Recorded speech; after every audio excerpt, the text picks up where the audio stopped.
في عام 1982 عاد عم لي من أوروبا، وعاد وهو يصطحب زوجته الأجنبية الجميلة، ونحن أبناء قرى تميزنا السذاجة والطيبة. وكنت أنا وأقراني نلعب، ويبدو أن هذا اللعب قد أزعج هذا الرجل القادم من فضاء مختلف عن الفضاء العربي بطبيعة الحال، فناداني قال لي: اقرأ رواية اسمها البؤساء. أنا غضبت، بل حتى حزنت. أنت الشخص اللي جاي من أوروبا بملابس نظيفة، بوجه لامع فيه الكثير من الصحة والعافية، ترانا بؤساء؟ أنا بطبيعة الحال لا أعرف ما معنى رواية، ولا أعرف بؤساء، ولا أعرف أي شيء. ردة الفعل أني عدت إلى البيت وانزويت في زاوية مظلمة من زوايا بيتنا القديم، زاوية رطبة، وبكيت كثيرا. لماذا أنا بائس أو واحد من البؤساء؟ فيما بعد سألت أستاذ اللغة العربية: ما معنى رواية؟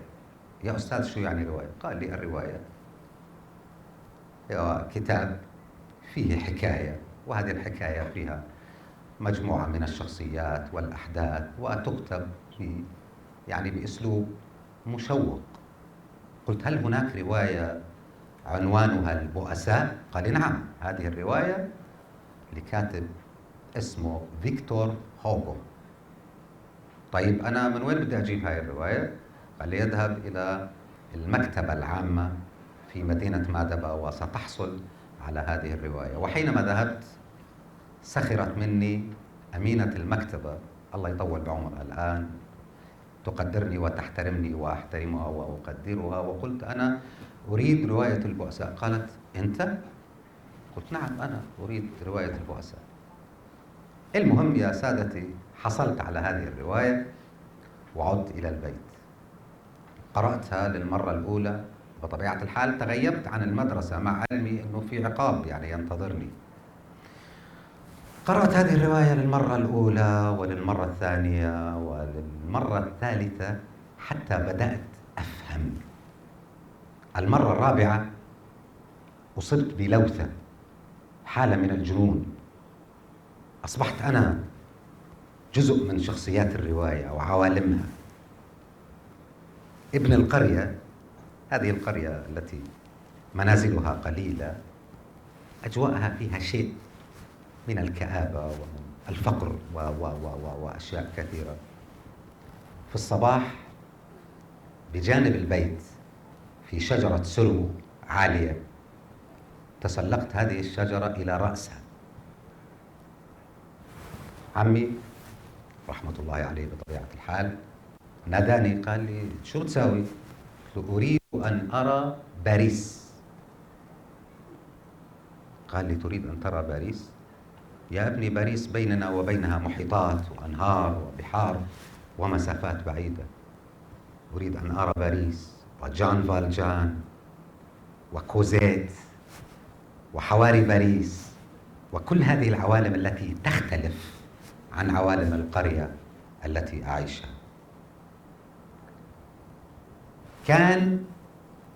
كانت هذه الرواية هي البداية لاستغراقي وغرقي في بحر القراءة. فيما بعد قرأت أحدب نوتردام. كل زملائي في المدرسة عندهم حبيبات إلا أنا. أنا خجول بطبيعة الحال. ولم أكن في يوم من الأيام أتوقع أن أقف أمام عدد كبير من هذه الوجوه الطيبة وأتحدث. وحينما قرأت أحدب نوتردام وليس عندي حبيبة، وقعت في غرام أزميرالدا، وأصبحت مثل زملائي الذين يكتبون رسائل إلى حبيباتهم، أنا أكتب رسائل إلى أزميرالدا. وما زلت أحتفظ بهذه الرسائل. ومن هناك يا سادتي غرقت واستغرقت في بحر القراءة. أنا لم أتطرق إلى هذا المثال إلا حتى يعني نفتتح البوابة للحديث عن القراءة. لماذا نقرأ الرواية؟ ولماذا نكتب الرواية؟ نقرأ الرواية لنتعلم. طيب ماذا نتعلم؟ نرى أماكن جديدة، أناس جدد، تجارب جديدة، قصص جديدة، حكايات جديدة، أوجاع جديدة. هذا أحد دوافع القراءة، نتعلم. هناك دافع آخر وأنا كنت أمارسه للأمانة. أنا رأيت المطار في طفولتي لمرة واحدة. أبناء القرى في مرحلة الثمانينات والسبعينات كانوا يسافرون كثيرا إلى أوروبا وإلى كثير من المناطق، يدرسون الطب والهندسة وبالتالي أحاديث هؤلاء الطلبة عن تلك البلدان أحاديث مشوقة، وطالما خلقت مساحات كبرى من التحفيز لدى الشباب في تلك المرحلة بأن صاروا قامات علمية وفكرية وثقافية في زمننا الحاضر. والأمثلة بطبيعة الحال يعني أمثلة كثيرة. غرضي الذي كنت أتمسك به في تلك المرحلة من القراءة هو السفر عبر المخيلة. الأمر لم يتوقف عند قراءة فقط فيكتور هوغو، إنما قرأت في الأدب الروسي، في الأدب الإنجليزي، الأدب الفرنسي، الأدب العربي، في مختلف الأدب. في كل رواية أقرأها أشعر أنه في جناحين يطلعوا من كتافي من هون وأسافر. فيما بعد اكتشفت أن هناك غرض أكثر أهمية وأكثر سموا، ألا وهو التشافي أو التعافي. كيف؟ في هذه المرحلة تحديدا، المرحلة الملتبسة عالميا، الإنسان في داخله كثير من القلق. الصبح لما بيصحى من النوم بده للساعة 10 للساعة 11 بعد فنجانين قهوة أو كوبين قهوة حتى يصحصح ويكون قادر على الكلام. في كثير من التراكمات السلبية للأسف الشديد في دواخله. القراءة فيها جانب كبير من التشافي ومن التعافي. صحيح معرفة، وصحيح بحث، وصحيح تقصي، وصحيح معلومات جديدة، لكن السؤال الذي أنا دائما كنت أطرحه على القراء في مختلف أنحاء العالم في زياراتي: لماذا تقرأ لي؟ أكثر إجابة الأفريج ما بينهم: أرتاح، أجد نفسي في هذه الرواية، أجد نفسي في هذه الشخصية، سواء عنده مشكلة عاطفية، عنده مشكلة وجودية، عنده مشكلة في مجتمعه، أينما كان هو يشعر بالراحة. أؤمن أن في داخل كل إنسان كاتب، فنان، مبتكر، مخترع، لكن ما الفرق بين الذي لم يكتب والذي كتب؟ الموهبة. فبناء عليه كثير من القراء قالوا: أنت قلت الذي لم نستطع قوله، أو الذي لم نجرؤ على قوله. فبطبيعة الحال يصبح القارئ في دوامة إيجابية وفي استغراق جميل من القراءة، ما أن ينتهي من رواية يذهب إلى رواية أخرى، وبالتالي تجد لديه حصيلة كبيرة جدا من مئات الروايات التي تقرأ. نقرأ لنتعلم، نقرأ لنسافر، نقرأ لنتشافى، نقرأ لنكون بشر على حقيقتنا وعلى هيئتنا. في أحد الاجتماعات الرسمية سابقا قبل سنوات، وكانوا يتداولون ما هي الحلول في مسألة العنف في الجامعات. في جامعاتنا هنا في الأردن للأسف الشديد في عنف كبير.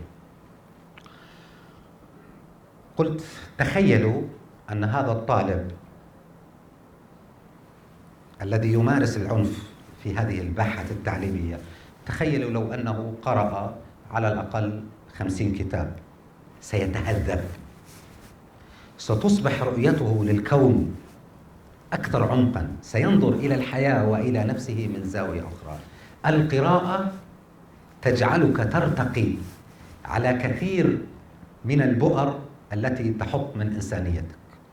وبالعكس، الإنسانية هي شجرة، والشجرة بحاجة إلى ماء بطبيعة الحال، وإن لم تسقى ماء ستجف. وإنسانيتنا بحاجة إلى قراءة. في هذه المرحلة البشر يتعلقون بالهواتف النقالة. الروح الجماعية في العائلة تلاشت. لما بنروح نقعد عند أبوي، أنا وإخواني وأخواتي كل واحد عينه على الموبايل. آخر شيء والدي قال نزلوا قطع الكهرباء، خلينا نحكي. الناس ما عادت تحكي. روح الجماعة انتهت، والآن في الروح الفردية للأسف الشديد. والإنسان حتى لما يروح على غرفته هو منزوي مع هذا العالم، تحول إلى كائن لا يتحرك منه إلا إبهامه. شوف المقاطع والما بعرف شو. وفي النهاية النتيجة زيرو. ما في نتيجة. طيب ماذا لو أني أنفقت هذا الوقت الذي بلا فائدة مع هذا الكتاب؟ يا سيدي أنا ما بدي إياك تقرأ رواية، اقرأ أي كتاب. ليس بالضرورة محاضرتنا اليوم عن قراءة الرواية وكتابتها، لكن في كتب أخرى. أولاً صحياً، اثنين عقلاً. إحدى الدراسات تقول أن شكل سطح الدماغ لعقل القارئ غير شكل الدماغ للإنسان الذي لا يقرأ. المؤسسات الرسمية العالمية تقول العرب لا يقرؤون، ونحن نريد أن نذهب إلى مستوى يصبح للكتاب فيه قيمة. أنا مش ضد الكتاب الإلكتروني ولا أي شيء، المهم أننا نقرأ. أنا يا سادتي قرأت لأتعلم، وقرأت لأسافر، وقرأت لأتشافى، وقرأت لأتعافى، وقرأت لأكتشف قصص جديدة وحيوات جديدة. أقرأ في الطائرة حينما أسافر، وأنا أسافر كثيرا. أقرأ في المترو حينما أكون في الدول الأوروبية التي فيها هذا الشكل الجميل من المواصلات.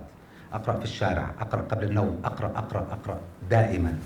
وكل ما قرأت أشعر أن شجرتي الداخلية تنمو أكثر وأكثر، وأتجاوز أزمة العمر، وأتجاوز كل ما أصادفه في الشارع، وأتجاوز أشياء كثيرة. أشعر أنني حي. دعونا نقرأ لنشعر أننا بشر.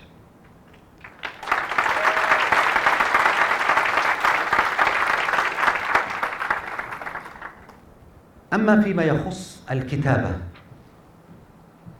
وهذا أنا كتبت في سيرتي الروائية. في يوم من الأيام حصل خلاف بين والدي ووالدتي، فأنا في ذلك العمر الفتي قفزت بينهما ودفعت والدي. مش مسموح لك تتعدى عليها، لا لفظيا ولا يدويا ولا أي شيء. لكن في تلك اللحظة وأنا أحب والدي وأحب والدتي، أصبت بما يشبه الخرس المؤقت، عجزت عن الكلام، فغادرت البيت. طبعا انفض الخلاف، ما في شيء. بالصدفة مريت من أمام مكتبة تبيع دفاتر وأقلام وقرطاسية. لا أعرف لماذا أنا اشتريت دفتر واشتريت قلم، وغادرت القرية التي أعيش فيها، وعلى الطريق في هيك مجموعة من الأشجار الجميلة، وجلست تحت هذه الشجرة وبدأت أكتب الكلام الذي لم أجرؤ أن أقوله لوالدي. إشي بالعامي وإشي فصحى ومنذ ذلك اليوم وأنا لا أستطيع النوم إلا إذا كتبت ما حدث معي أثناء نهاري بكل جرأة، لأنني أعي أن هذه الدفاتر لي ولن يراها أحد. الكتابة اليومية أو ممارسة هذه اليوميات بكل تفاصيل حياتنا بجرأة مطلقة، بقدرة عالية على الصراحة، هي التي أخذتني إلى درب الكتابة. وبما أنني قارئ جيد للرواية، بدأت أكتب بشكل جميل، ومن هناك انطلقت تجربتي في كتابة الرواية، كتبت عدد من الروايات، وللآن أشعر أن هناك أشياء لم أقولها للآن، وأتمنى أن يمنحني الله عمرا لأقول ما في بالي من كلمات تجاه هذه الحياة التي نحبها وننتمي إليها وندافع عنها وسنبقى ندافع عنها. شكرا لكم.